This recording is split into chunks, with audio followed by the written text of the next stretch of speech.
My first art lesson. It happened on one of those rainy days.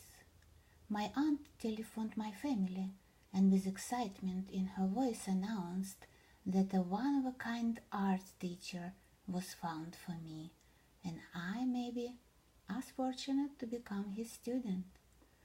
My father grabbed his hat, umbrella and me, and before I could say a word, our small car took off toward my future. My aunt's apartment was unusually bright.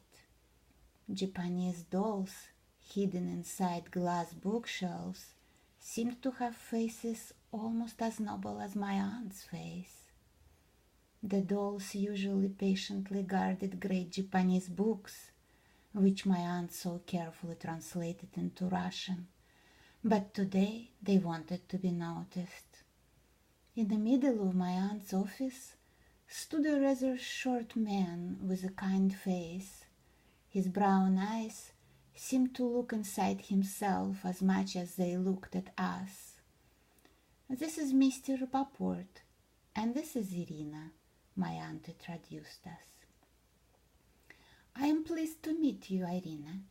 Please sit down," said Mr. Rapoport. His strong hand pointed at the table where pencils, thick paper, brushes, and colors were already prepared for our lesson. Immediately, the teacher began to sketch my face, holding the pencil differently from what I was taught in school.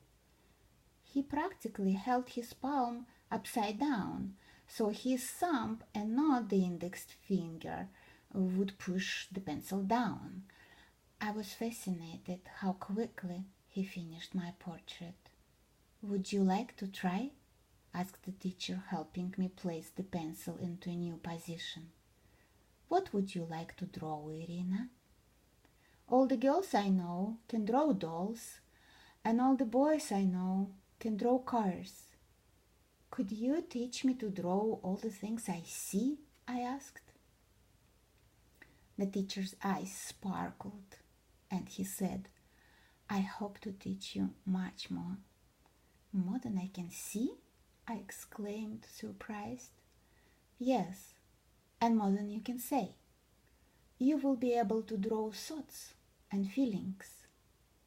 "Thoughts and feelings," I repeated inside my mind while looking out the window. "Do you like rain?" I asked.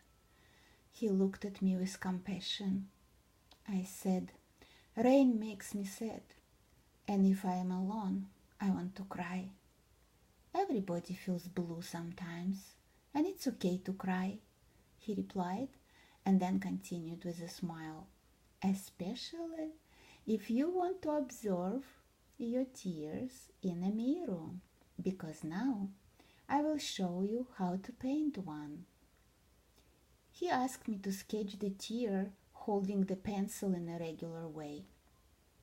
I found out that although tears are colorless, I should use quite a bit of color and paint them partially even darker than my face. My teacher said, "It is all about creating an illusion." I felt like an apprentice of a magician.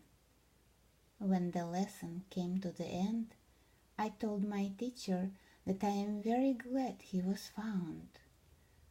"I don't remember being lost," he laughed. I think I was. This time I laughed too. Written by Irina Abolnik in memory of my dear teacher, Mr. Alec Rapoport. A drawing by Michael Iofin.